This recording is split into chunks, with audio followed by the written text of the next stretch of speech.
Your foot. Keep your hands on him when you punch. Lincoln, Nebraska, where hopes are high for the Huskers in 2025. After ending their bowl drought a season ago, Nebraska now looking to take the next step. With an experienced quarterback and new coordinators on both sides of the ball, is this the year Nebraska returns to conference title contention? We take a deep dive on the Huskers on our Nebraska football training camp special now.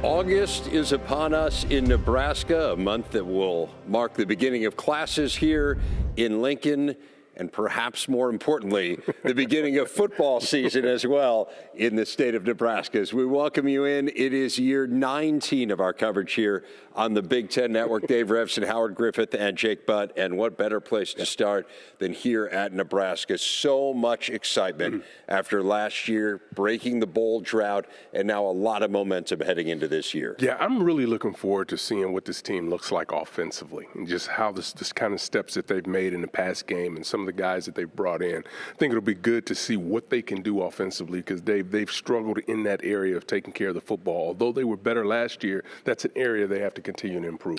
It's so important, Howard. I'm going to back you up on that, particularly the quarterback position, Dylan Raiola. I mean, I think at his best, we saw flashes. No reason he can't be a top 3, top 5 quarterback in this conference, if not in the country. And I think he got the right guy calling plays in Dana Holgorsen. Look at the guys he's coached: Graham Harrell, Case Keenum, Geno Smith. Why can't Dylan get there? In a big way he gets there, they've upgraded at the offensive line. You mentioned the wide receiver room. Very excited about those guys. So all the pieces are there. Can it come together? One of the big storylines, obviously, is the addition of Dana Holgorsen, and what they see is a little bit of an overhaul, I think, offensively. Defensively, it's a little bit different story. John Butler's a new DC, so they have new coordinators both sides of the ball, but here you're just trying to continue what's been really successful. Yeah, and I think the key there is to be able to replace the guys up front, and I think they've been able to do that. They may not be there yet, but I think with the athleticism that they can have on the outside will give them an opportunity to create the pressure that they're going to need so that secondary can take the football away. Yeah, the structure remains the same. The identity remains the same, and they want to maintain an aggressive attacking mindset, particularly up front. What allows them to do that is having a veteran back end. It's going to be new faces there on the defensive line. I'm excited about the offensive line. I'm excited about the defensive line. We get to see competition as the pads get cracking today. I can't wait to get out there and watch the Huskers go through practice today. A season that holds a lot of promise for Nebraska, also holds a favorable schedule. You look at the 4 teams that made the college football playoff from the Big Ten a year ago. Only one of them is on Nebraska's schedule that year. That is a big game in State College in November. One of the many reasons for optimism here, the expected jump for sophomore quarterback Dylan Raiola, who started every game as a true freshman a year ago and put up some impressive numbers.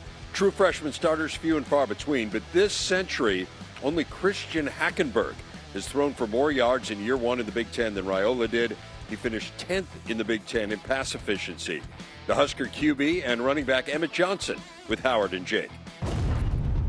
I mean, I want to start with you and just with how your role has really transitioned from where you were last year until the end of the season. I mean, you had a really big part of not only the run game but the passing game. Yes, how did you adapt to that? Man, I adapted really well. Coach Holgorsen has done a great job of, giving me the opportunity to use, my talent to an advantage. And I'll definitely say the game just became more simple, for me over those last couple of weeks. And then now coming into this season, I just have more of a leadership role, bringing the guys behind me along with me as well. Dylan, I think back to my time as a player, and there was a measurable, noticeable slowing down of the processing from freshman to sophomore year. Have you noticed the same going into your second year? I think so, and also just having coaches and players empower you to be a leader. You don't just get that handed to you. So having the guys around me kind of push me to lead every single day kind of helps it slow down. Guys like this and guys on the opposite side of the ball help with that. But yeah, the game's definitely slowing down. And I think more now is just, having fun and playing football, not trying to figure out everything that's going on because, I've seen a lot of things so in the first year. So it's just kind of a re-recognizing things and keep it pushing. Coaches have talked about your development off the field, particularly in the weight room, changing your body a little bit. How has that helped you when you go out on the field? Yeah, that was big for me in this offseason to, change my body around, get my body fat down, get my muscle up. So, I'd say it's a successful offseason on that side. But, just having the confidence out there to know that if everything breaks down, take off and run. And, I know my quarterback coach doesn't want to hear me say run and do all those things, but the fans don't either. Yeah, they don't either. But it's still a thing of progressions and going through your reads and not just catching and running. It's a constant learning of all right, when to run, when not to run, and getting through reads. So yeah, I'm a lot more confident just from my body being in the shape that it's in right now. I mean, you got a front row seat to this offensive line. I know Rocco's been vocal about what he thinks the potential of this unit could be. What's their ceiling? They don't have no ceiling, man. Those guys up front, they're amazing. I love running behind them right now, and they have a lot of guys who buy into what Coach Raiola is teaching them. I would say Rocco, being a transfer, he just played a national championship. He has that experience and veteran standpoint, and then also like Henry, he's been here since I got here, so he's been through everything, the ups and downs, and he's somebody who we constantly meet with the running backs. We're becoming a lot closer with the O-line, and man, I just can't wait to run behind those boys all season. I'll cut them off, and I think my boys can win the Joe Moore. I think that they've been training, they've been doing everything right this offseason, so I think that's their ceiling. They work really hard. When you talk about winning the Joe Moore, that's great. The running games get going, and the passing game can play off of that. You've had some additions from the portal come in at the wide receiver position. How do you think that's going to help your program, and how has the competition been? Right. I'll start with Dane, three-time starter in the SEC, and the production speaks for itself. So I think when you have a guy like that produces on the field, but at the same time off the field, he's a great person, he's a great leader, and on top of that, he's bringing guys in and do extra work with him. So that's a big plus, and I think that's something that we needed in the past, and we're grateful to have him and Isaiah with his explosiveness and what he can do with the ball in his hands. I think is very special, and Ja'Cory, you say that name, it speaks for itself. And then we got some young guys, and we got Wood in there doing his thing. So there's a lot of fun guys to throw the football to. Question for both of you guys. You come to a program like this because of what it can be at its best, right? And I know the fan base, the locker room, the coaching staff is hungry to take that next step. How have the conversations changed this year? How close are you guys to unlocking that next level? Yeah, I mean, I'll start it with that. I think every time the game comes down to the line, we got to lean on each other. And I think last year we did it at times, but when things got hard, we kind of started pointing the finger. But we know this year, with all of it being on us and the players' responsibility, whatever happens falls on us. So we know that if we want to win games, you're not going to win in the first, second, third quarter. You're going to have to go down the stretch and win the game in the last 5 minutes. So something Coach Rhule's been preaching. The guys have bought into it. And I think when we go out and practice, that's something that guys focus on. We turned into a player-led team this season. This is like the closest I've ever seen, a team be here at Nebraska. And it just goes to show, man, like the brotherhood outside of the field. Like we go golfing. I'm not a big golfer, but the quarterbacks always be golfing, and they bring me along. So like we go on we have movie nights, all types of stuff. So we've gotten a lot closer off the field. So I think when it's fourth quarter or when it's in the game, we need a big play. We're going to lean on each other, and we know how to deal with adversity. So we're really close right now, and that's going to pay off this season. Well, guys, thanks a lot. Really appreciate your time. Have a great season. Thank you. Go Big Red. Appreciate it. So much more to come on the show. We'll chat with the head Husker, Matt Rhule, on the progress he's seen and the questions he's hoping to answer here in camp. Plus, we'll take a deep dive into the Huskers on both sides of the ball, hear from both coordinators, and tell you what stood out to Howard and Jake here today as our Nebraska camp tour rolls on.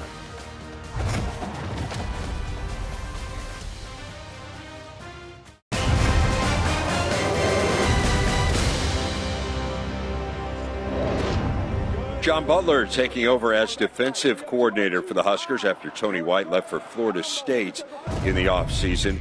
Butler, an internal promotion, was the secondary coach a season ago, was a DC in the Big Ten a bit more than a decade ago at Penn State. Takes over a D that has really improved in the Matt Rhule era, allowed 15 or fewer points in 7 of their 13 games a season ago. And John Butler, the defensive coordinator, joins us now. Coach, mentioned you were on the staff a year ago, so what did it mean to get that promotion and get to take over the defense? Obviously very excited about it. When I kind of stepped away from Buffalo, I had some time off. One of my goals was, from a professional standpoint, was to have the opportunity to lead a unit, wherever that was at a high level, whether it was in the NFL or whether it was in college. It's been a little while since I had that opportunity. So, just having the chance to work with Matt and his staff last year, kind of learn his way, his culture, how he's built so many great programs, and then obviously have the opportunity to be promoted and coach these kids and work with the staff and, work at this great university is outstanding. How will what you're doing with this defense compare to what you guys did a year ago? I think football is football, honestly. So we're going to do what it takes to stop the other team, which is to play aggressive, be multiple in our fronts and coverages, try to put pressure on the quarterback, and obviously stop the run, really in no particular order. But, that's going to be the formula, and obviously us just playing really, really high-level physical level of football, being great at our execution stuff, and having to make some plays. So schematically, it is what it is. Staying right there, how does the verbiage change, or if there's going to be changes to it? Yeah, I would say that's one thing that doesn't change. I think it's the responsibility of the coach. Honestly, the last time I saw you guys, 12 years ago, I took over for Ted Roof at Penn State, and I think he asked me the same question. So thankfully, I'm smart enough to be able to handle and deal with the terms and the verbiage and how we maybe call offensive plays and formations. I can learn that. But as far as what we're going to do defensively and schematically and obviously philosophically, they've got to learn, our way. When you start thinking about the strength of this defense at this particular point, not maybe 2-3 weeks from now, but what's the strength today? I think our strength is really we have a lot of good athletes. I think that both through development, recruiting here, and then obviously some of the new additions, our athleticism is at a high level. So I think that's going to give us some opportunities to scheme some things up for these guys to, be able to make some plays. Obviously, we lost, a significant amount on the defensive line with Ty and Nash and some of the guys that left us, and MJ Sherman, who graduated. So, we'll fill that role, and I know that's the perception, but we've got strength in numbers, and we think we're going to be pretty strong at all three levels of the defense. Yeah, they look really strong, particularly your outside linebackers being able to rush the passes, athletic guys that have come in through the portal. How have they grown since the spring? Yeah, I think we've made some nice additions. Really, honestly, at every single level, we've added a player or two that I think that we've hit on, so the staff did a great job of evaluating those players when they were available, and obviously we did a good job of getting them here, and now we're getting them to learn our culture and our defense, but I think every single one of them that we added is going to be helping us in some way early and throughout the whole season. You talked about playing a physical brand of defense, being able to do that. I asked you today, what's the strong point? Where do you want to be when camp is over to know that you guys are ready to go out and compete and play at a high level? Yeah, I think the identity of the Black Shirts has always got to start with just an incredible level of physicality. It just has to be, right? So it's the only defense really in the country that has their own nickname. You know what I mean? So if you're going to have a nickname, you better be some badass. I mean, you better be physical. That better be your identity. I know that's what Matt wants it to be. I know that's what I want it to be, just, tough, hardworking, competitive, but a level of physicality and effort that, honestly, the harder you play and the more physical you play, the less stuff we have to put in defensively, schematically, because that culture kind of leads the way on defense. It's funny you mentioned your time at Penn State. You were at Minnesota many moons ago in this conference as well. How do you compare the Big Ten then to the Big Ten now? What are the different challenges of leading a defense? I think that obviously the culture of college football, I was in the NFL for 10 years, 4 in Houston with Coach O'Brien and 6 years in Buffalo with Coach McDermott. And obviously I think college football has changed night and day in light years. I mean, just the style of football, obviously the recruiting, but it hasn't gone down at all. I think the level of, you see, I really compared my year in the Big Ten. It's a very similar league to the NFL in terms of the systems on offense that you're defending, in terms of the kind of the mentality of how teams play. There's still a desire to run the football and a need to stop the run. It's not really a sideline-to-sideline game as it is in some other leagues. So I think that's what Big Ten football does. It prepares you for the next level, because at the next level, you've got to be able to run the ball. You got to be able to defend the run. You got to be able to make plays and affect the quarterback. So I think this league is trending more towards an NFL model. Well, looking forward to watching your defense this year. Thanks for your time, Coach. Appreciate you guys. Thank you. Defense has been the calling card in the first 2 years under Rhule. In fact, his first 2 seasons have marked the 2 best performances in terms of scoring D in the 14 years Nebraska's been in the Big Ten, allowing less than 20 points per game in each of those 2 seasons. So, guys, you see numbers like that. This is a group which has been good enough on defense these last couple of years, really, to compete at the very top of the Big Ten. It's been the offense which hasn't necessarily pulled its weight. So now the question is, can the offense get better, and can the defense remain the strength of this team, or as strong as it's been here in recent years? What did you see in watching them today? Well, for me, when you look at the front 7, they have some very talented athletic players up front, particularly when you start looking at the outside linebackers, guys that I think will ultimately be just rushing the passer and getting after that, creating havoc for opposing offenses. I think they're going to continue to be able to do that. You look at the veterans that they have in that secondary, that's going to allow the guys up front to do some different things and mix some things up, because you have so much confidence in the guys on the back end. I think it's gonna look different, but the goals remain the same, particularly in the front. I mean, losing Nash and Ty, those are 2 literally big polar bears that are easy to find when they're not on the field. Seems like they have more leaner, athletic guys, and when I think of a 3-3-5 system, that could play to their advantage. Some of the different pressure looks they have, having some fluidity and movement up front.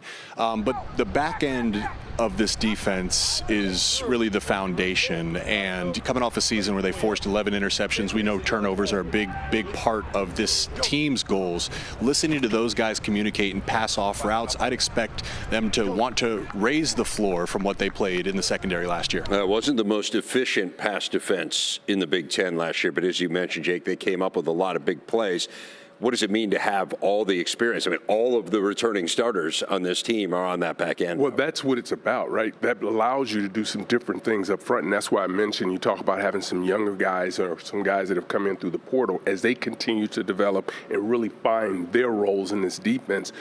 In that back end, they're just able to mix things up, take different players away, and their ability to do that. You got guys that have been in this program a while and understand what it's like to communicate and what the expectations are all about. Yeah, in particular, we've heard this coaching staff talk about they want to have an aggressive identity on defense, and in order to be aggressive, you need to trust the guys in the back end to occasionally play one-on-one coverage, to be able to make adjustments on the fly, so you feel much more comfortable with that veteran presence.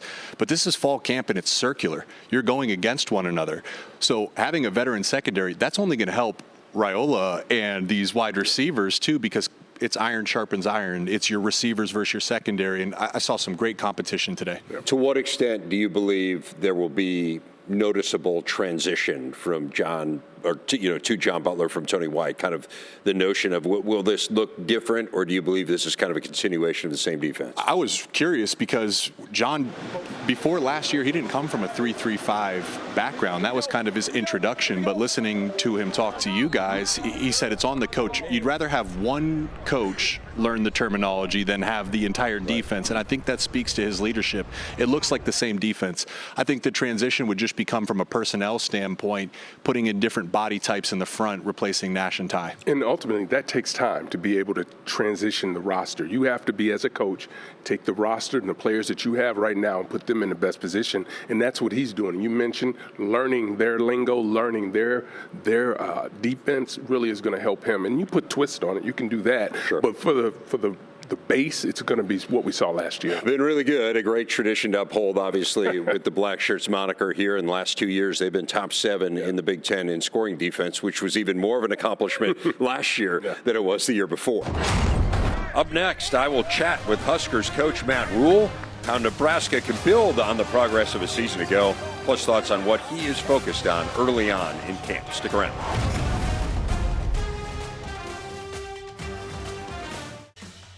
Back in Lincoln as we enter year 3 of the Matt Rhule era. 7 wins a season ago, ending a streak of 7 straight losing seasons, their longest such stretch in more than 70 years.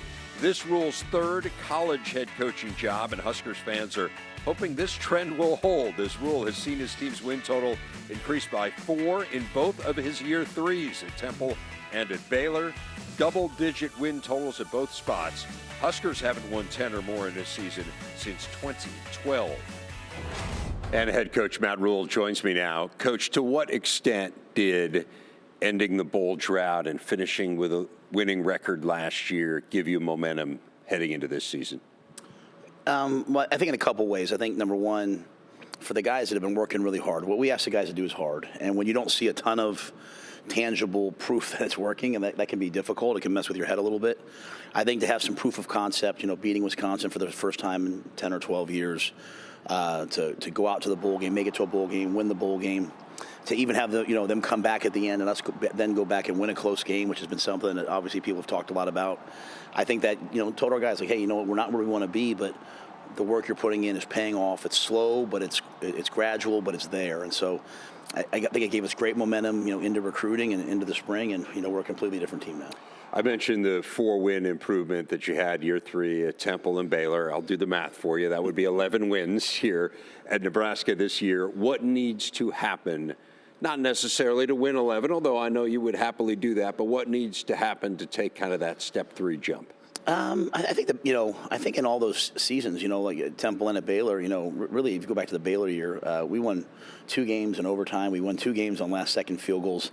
None of it is easy. And it really all comes down to a bunch of guys, standing on the sideline in the locker room who just believe in what we're doing, believe in the process, believe in the work it takes, but also when they get out in the field, like they believe in each other and believe in themselves. And so it's easy in life to say, I believe in myself, but in those crucial moments, when your heart's racing, where are you at? And so to me, that comes from, practice. It comes from competing against each other. It comes from demonstrating what you're able to do. And so I think we've come a long way, but we'll have some really tough moments, and it'll come down to where our guys are at mentally and emotionally. And I've liked the work that they put in.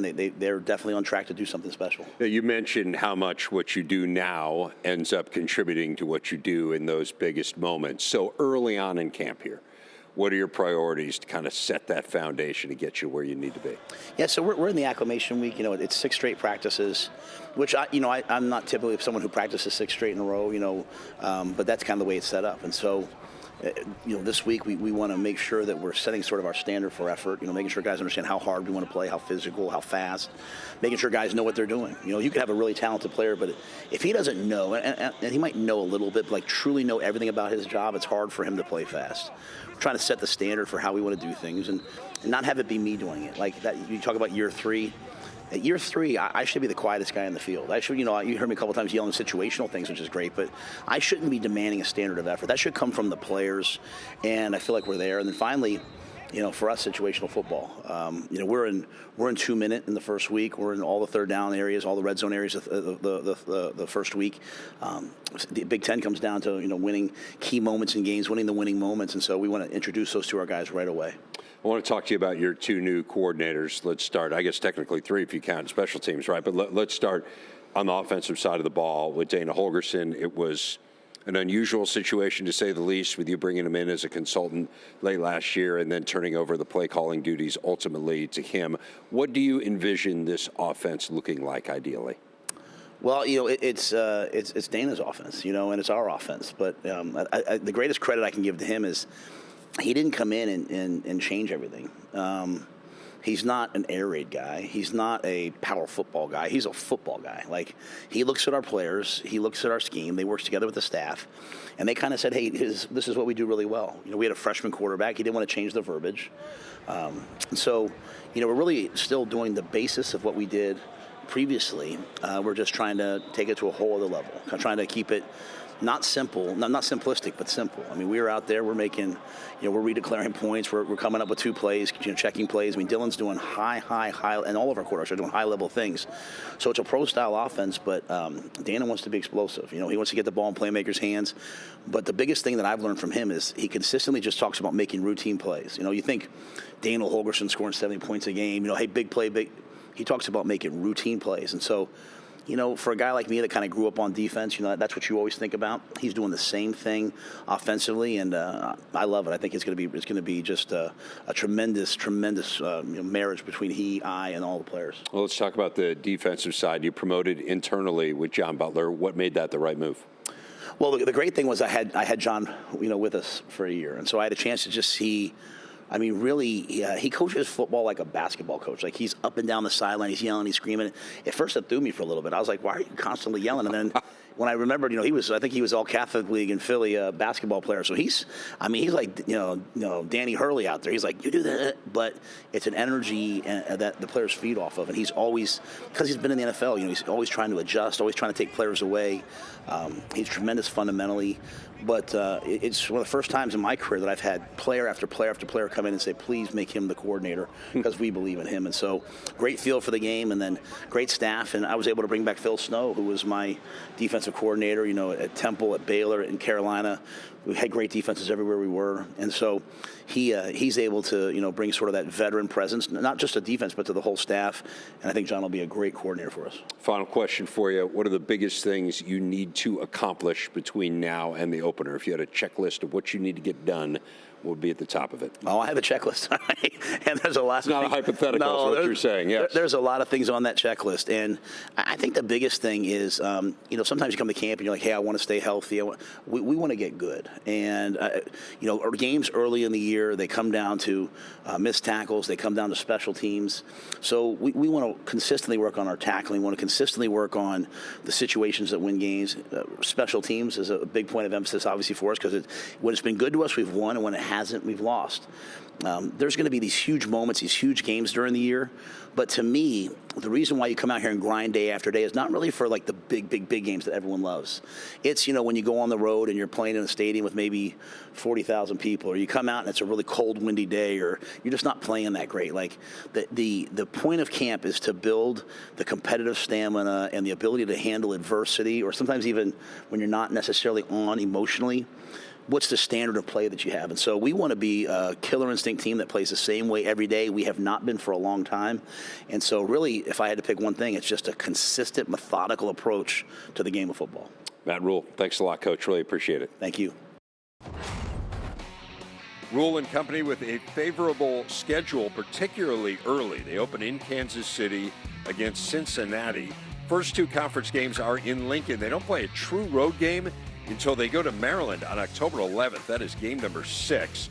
Of the Big Ten's 4 playoff teams from a year ago, Penn State is the only one on Nebraska's schedule. They will square off in-state college on November 22nd.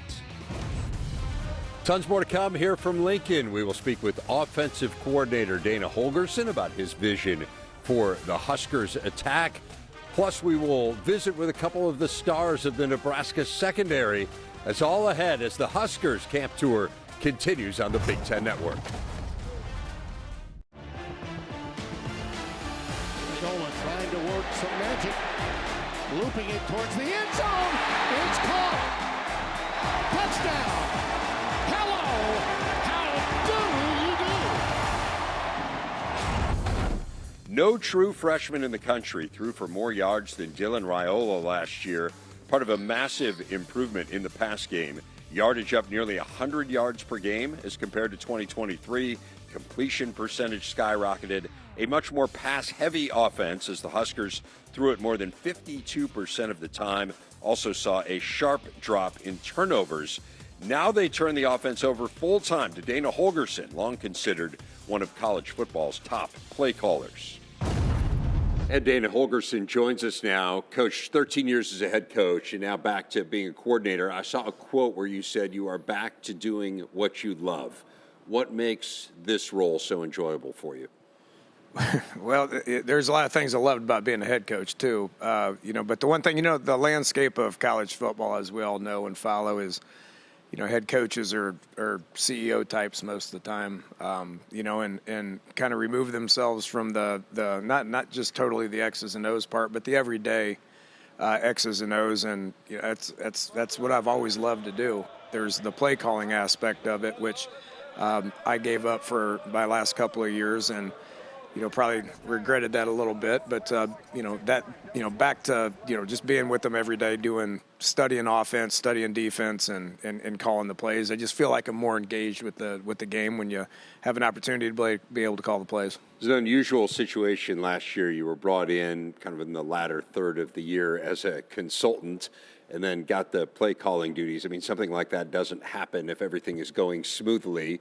So compare kind of what you saw last year when you arrived to where you feel like you are now offensively. Well, I would say unusual is an understatement. That hasn't happened ever. It's truly the hardest thing that I've ever done in 32 years of coaching, and so just grateful for Coach Rhule to bring me up here. I came up, when I got let go in December, I came up a couple weeks later and tried to get me to be the OC for the entire 2024 year, and I just wasn't ready. It wouldn't have been fair to me, my family. It wouldn't have been fair to Coach Rhule and his, Husker family. Just wasn't ready, and been doing it for a long time and needed a break, and took one. Watched every Husker game every Saturday and followed them the entire season, and towards the 6th, 7th, 8th, 9th game somewhere in there. Had a feeling that call was coming, and he did. And so I was like, you think that much about, me to be able to call me and come up here to help? Absolutely. I come to help. Had no idea what that was going to look like, and we was on a bye week and was going to play USC 2 weeks later. And took me about 5 days to agree to, step in and be the OC and call the plays. And, week later, I was in the Coliseum calling plays against USC, so that was wild. Made the decision after Iowa that this is where I wanted to be. And what I saw when I first got here was a lot of cluttered minds. They just weren't playing free. They weren't playing fast because it was a big playbook. They had everything in, and it's just hard in the college game to be able to do that. I took the entire spring semester and with basically the same staff, and we added players, and we fine-tuned what we wanted to do. And what I'm looking at right now is a lot different. It's a lot different schematically. It's a lot different with players, and it's flowing a lot better as well. So there's a natural leap that you make freshman to sophomore year. The game slows down. You just mentioned you simplified the offense. So now that you've had some time with your quarterback, Dylan Raiola, what are some of those strides that he's made, and how's the game slowed down? Yeah, he's totally different right now than he was when I got here. There's a lot on that young man as a true freshman. And he's a very intelligent kid. I've never been around a quarterback that understands the game, the totality of the game like he does. I think it helps when your dad played 15 years in the NFL and your uncle is the offensive line coach. He knows protections, he knows run checks as a true sophomore. And then the passing game stuff's pretty easy to him. So. He just needed. He was overwhelmed as a freshman. He was starting to get hit a lot. His head was kind of spinning a little bit, and so I think it was good for him for me to come in and just take a lot of that off of his plate. He's older. He's more mature. He's in way better shape. He can handle the leadership stuff now. The rapport with the teammates is incredible. And then there's the football side of it, which, like you said, going from year one to year two, same offense. Same coaches, same system, makes a lot of sense to him, and watching him out there is a whole lot of fun. Just asking you about your personnel, I was really impressed, particularly by your first unit wide receivers, a good mixed bag of veteran transfers and young talent. Rocco has seemed to take a vocal leadership position for the O-line, said he thinks that unit should compete for the Joe Moore Award. Big picture as you look for the offense, what's the ceiling for this group? Improve every day. We're still trying to figure out exactly who we are. We're trying to, build depth. I'm comfortable with the older guys, the Roccos, the Dylans, the Dane Keys coming in from Kentucky. This is practice 5, right? So I think we're getting there. We got a long camp and excited about the progress so far. Playing 15 games is music to the ears of Huskers fans. You might will that into existence. Dana Holgorsen, thanks a lot, Coach. Really a pleasure to visit with you. Yeah, appreciate it, guys. You don't have to squint too hard to see the improvements that Holgorsen has made in the pass game last year. Far more accurate in the 4 games that he was involved in the offense. Completion percentage up over 71%. 4 more completions per game as well. Guys, this is the area that needs improvement for Nebraska. They were certainly good enough defensively last year. They weren't quite good enough offensively. You bring in Dana Holgorsen. What stood out as you watch this team go through its offensive paces? Well, I think one of the things you think about the growth of at the quarterback position, Dylan, to me, has really looks like he's taken that next step. Now, we won't know, obviously, until the pads are put on, but you talk about the way he's changed his body, the way he delivers the football. He does an outstanding job of really being a vocal leader, and that's what you need at the quarterback position, and it looks like he's taken that step. Yeah, I mean, there's a natural jump that happens year one to year two where the game slows down, and a number of times today his feet looked calm, and he's getting all the way to his backside reads. Usually as a freshman, the game happens fast. You're kind of guessing at times, and he has the ability to make plays. But I could see his mental processing slow down as he's getting through all his reads. And that's a credit to Coach Holgorsen, too, talking about simplifying the offense. That's where it all starts. I think this wide receiver room is one of the more underrated, particularly the first unit. We didn't even see Dane Key practice today. One of the more underrated wide receiver rooms in the conference. And just from an offensive line standpoint, these guys are 300 pounds, but no sloppiness, strong, built, athletic, and they seem to be excited about that group. They really like the depth of the offensive line. Everyone you talk to here, that kind of pervades the narrative. Run game, Emmett Johnson really came on last year. It feels like he's obviously a great threat out of the backfield as a receiver as well, but it feels like they're in good hands there. Really a fascinating story when you start to think about it. You think about early in the season, really wasn't getting the touches that he would have liked. Coach Holgorsen comes in, he all of a sudden becomes a focal point of what this offense is about. You mentioned catching the ball out of the backfield. Anytime you can add that extra dimension into the pass game really benefits your quarterback and helps you move the offense forward. So I like this running back room. I think this is a room that's going to continue to get better. Yeah, and his leadership plays a factor too, particularly in the huddle. And when you combine that with what they have up front with the offensive line, it makes for an exciting first unit. The depth is going to be key there, the second unit. I mean, this is Big Ten football. Guys are going to get banged up.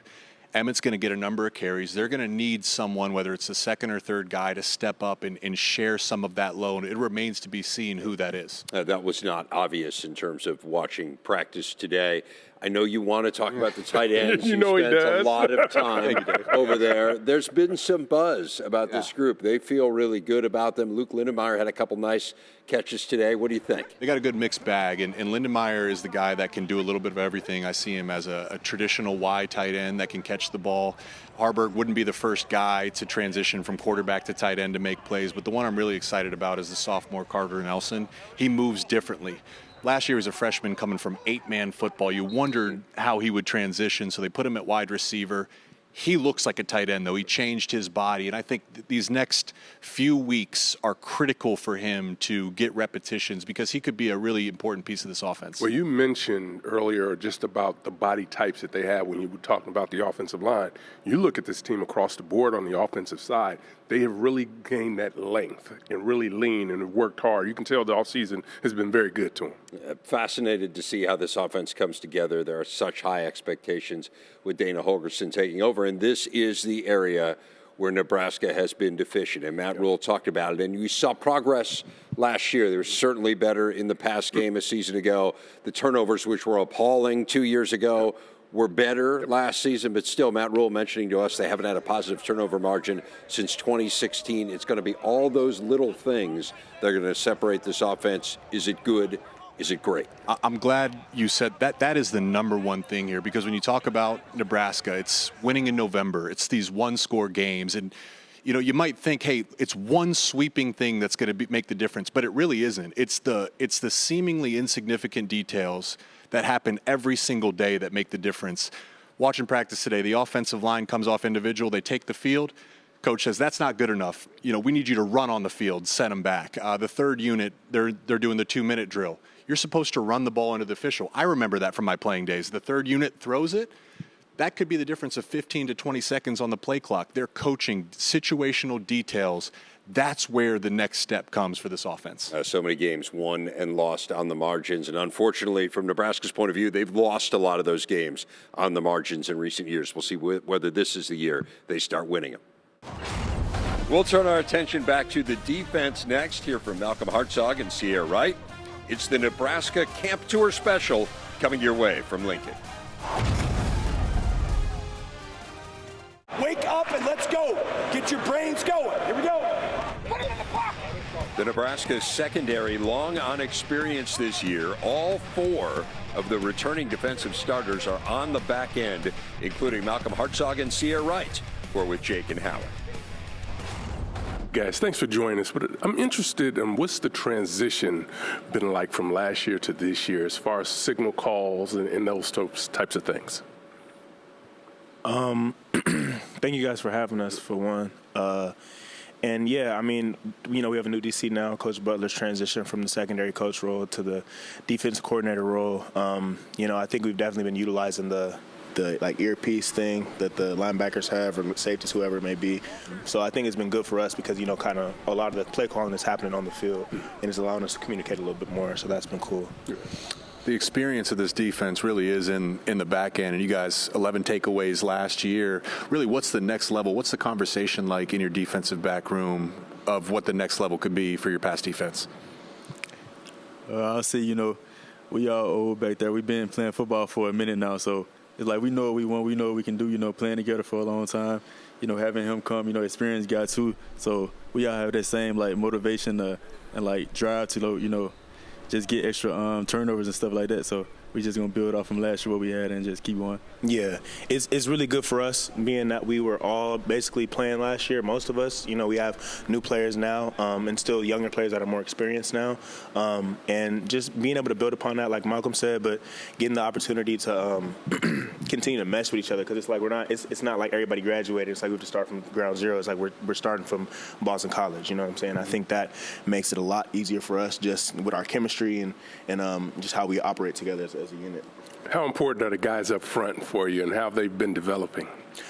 Extremely important. That's one of the biggest parts about the defense, just how you work together as a unit. The pass rush affects the pass coverage and vice versa. And they've been doing a really good job, so I'm excited to see how it all translates on the field in the season. You get a front row seat to watch Dylan progress in the wide receiver room, progress, the offense progress. What's something that you've noticed that's different about the offensive unit at this point in time from maybe even spring ball? Yeah, I just noticed those guys, they really bought in right now. They got some leaders on that side like Emmett, Johnson, Dylan, Dane, Key. They got some guys over there to lead the guys, show them the right way how to get things done, and I like that for them. Making us better as we practice against them. So I feel like us as a whole, we're going to get better going against them and them going against us. Having Coach Butler being the secondary coach and now the defensive play caller, how does that play a factor into you guys' conversations with him in your position meetings? Having him as a DB coach last year and now having him as a DC, he told us the things that he looked at when we was DBs. So having him as a DC, we know what he's thinking because he already talked about it with us and what he's thinking on each down, play call, down the distance and stuff like that. So it allows us to have that same mindset as him and just being ready to know what's going to happen by formations and splits and stuff like that.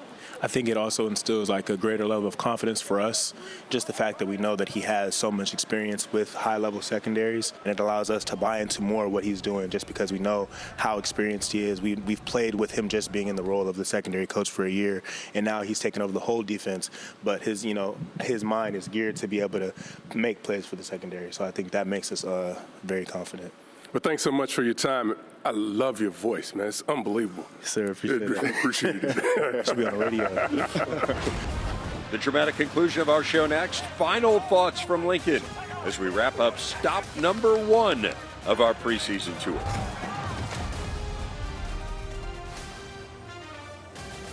Wrapping things up here from Lincoln, Nebraska, as passionate a college football town as you will find. 403 straight sellouts and counting for the Huskers, a streak that will undoubtedly continue this year. People are excited about the team. They're going to be watching in Memorial Stadium. What did you guys take from watching them? Well, for me, I think that they're going to be just fine on the defensive side. The names have changed up front, but I think they're going to be okay on that side. To me, what you have to get excited about and what I leave here being optimistic about is what they'll be able to do offensively.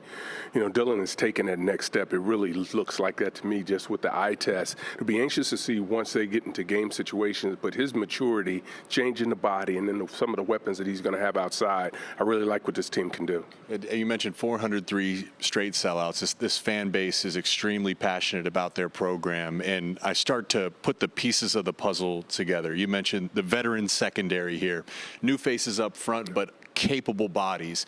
There's a natural progression that happens in year 2 with Raiola. I think the hiring of Dana Holgorsen is one of the key hires in our conference of the entire offseason. Loved what I saw from the receiver room. Loved what I saw up front. But really, we're practice 5. We're a week into this. This next month is going to be about dialing in on those little details, because eventually this is going to come together. It's a favorable schedule. If it comes together this year, could be an exciting season.